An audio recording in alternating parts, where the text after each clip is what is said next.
Hello friends, कैसे हैं आप सभी लोग। शिव ज्योति एकेडमी में आप सभी का स्वागत है। लास्ट वीडियो में हमने कंप्लीट किया था विजयनगर साम्राज्य का जो फर्स्ट वंश था, संगम वंश, वो हमने कंप्लीट किया था। अब हम देखेंगे सालुक वंश के बारे में, जो कि विजयनगर साम्राज्य का दूसरा वंश है।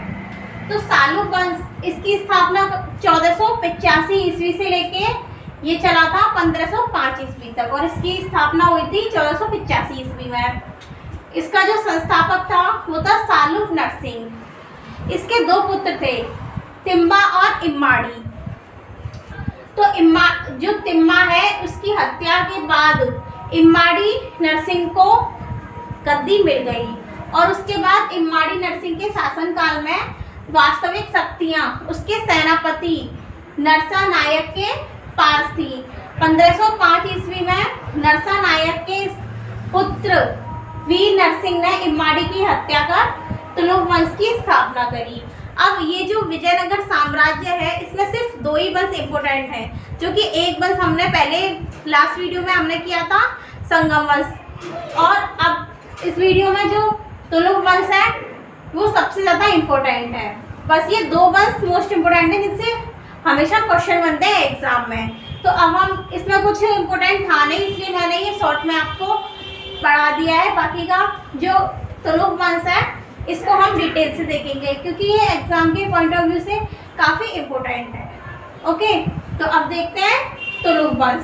तुलुक वंश जो कि 1505 ईस्वी में इस वंश की स्थापना हुई थी, और वह करी थी वीर नरसिंह ने, और ये 1505 से लेके 1570 ईस्वी तक चला था। अब इस जो वीर नरसिंह है, इसका पूरा शासन आंतरिक विद्रोह एवं आक्रमण से प्रभावित था। इसका जो पूरा जो शासन चला था वो आंतरिक विद्रोह, विद्रोह होते रहते थे, और उससे प्रभावित हुआ। 1509 ईस्वी में वीर नरसिंह की मृत्यु हो गई। अब इसके बाद जो मोस्ट इम्पोर्टेंट है, जिससे हमेशा क्वेश्चन बनते हैं, वो है कृष्णदेव राय। कृष्णदेव राय, इन्होंने 1509 ईस्वी से लेके 1529 ईस्वी तक इनका कार्यकाल रहा। जो कृष्णदेव राय थे ये सबसे महान शासक थे, क्योंकि कृष्णदेव राय और बाबर ने कृष्णदेव राय के बारे में अपनी जो इनकी जो आत्मकथा है बाबरनामा, इसके बाद इन्होंने कृष्णदेव राय के बारे में बाबरनामा में इसका उल्लेख किया है।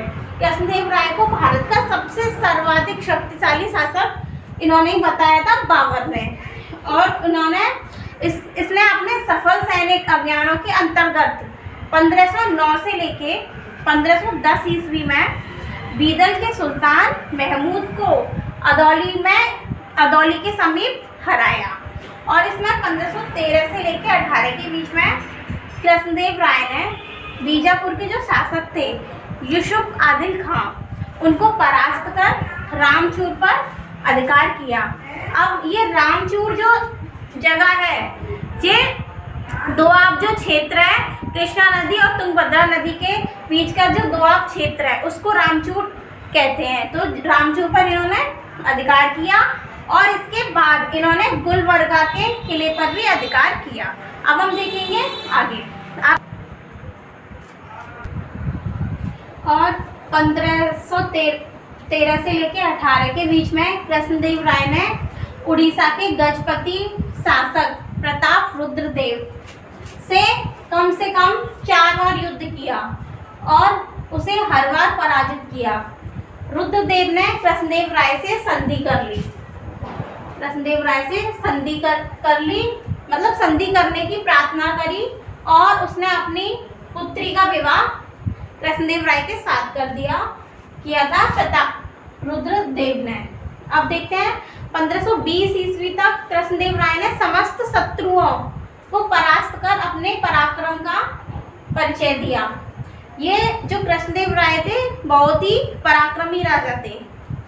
अब कृष्णदेव राय ने तेलुगु में अमुक्तमाल्यात एवं संस्कृत में जामवंती कल्याणम की रचना करी थी। तेलुगु में अमुक्तमाल्यात और संस्कृत में जामवंती कल्याणम की रचना करी थी। कृष्णदेव राय को आंध्र भोज, अभिनव भोज और आंध्र पितामह जैसी आदि उपाधियां इन्होंने धारण करी थी। कृष्णदेव राय के शासनकाल में पुर्तगाली डोमिंगोस पायरस और बारबोसा विजयनगर आए थे। मतलब डोमिंगोस पायरस और बारबोसा ये सब विजयनगर आए थे। कृष्णदेव राय के दरबार में तेलुगु साहित्य के 8 सर्वश्रेष्ठ कवि रहते थे, जिसे अष्टदिग्गज कहा जाता था। मतलब तेलुगु साहित्य के 8 कवि रहते थे, जिनको अष्टदिग्गज कहा जाता था।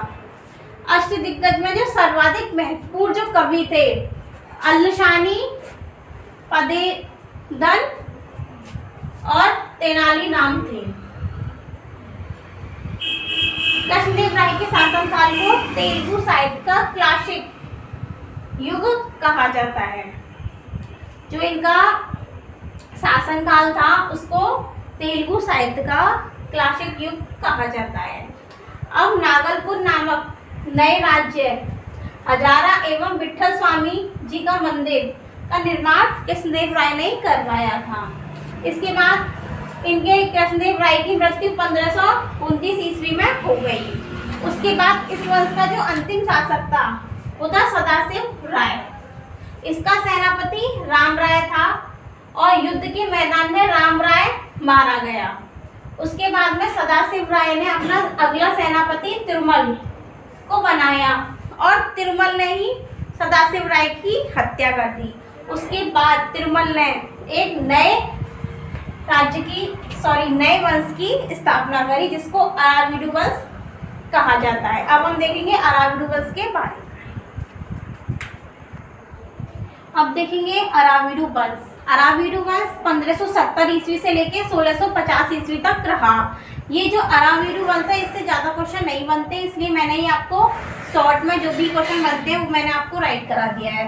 तो इस वंश की जो स्थापना 1570 ईस्वी में तिरुमल ने की थी। अब तिरुमल ने कैसे करी थी, तो मैंने आपको बताया था कि सदाशिव राय की हत्या करके इस वंश की स्थापना करी थी। यह जो वंश था दक्षिण भारत के विजयनगर साम्राज्य का 4वां सबसे अंतिम वंश है, ठीक है। और इस वंश की जो राजधानी थी वो पेनुगोंडा थी। इस वंश का अंतिम जो शासक था वो श्रीरंग तृतीय था। इसके बाद देखते हैं ये जो था अंतिम शासक श्रीरंग तृतीय था, जिसके राज्य में तंजौर, मैसूर, मदुरई स्वतंत्र राज्यों का निर्माण और विजयनगर साम्राज्य का पतन हो गया। तो ये थी हमारी विजयनगर साम्राज्य के 4 वंशों के बारे में मैंने आपको कंप्लीट करा दिया है। तो अब देखेंगे नेक्स्ट बहमनी राज्य के बारे में नेक्स्ट वीडियो में। ऐसी वीडियो को देखने के लिए चैनल को like, comment, share and subscribe करें। Thank you so much.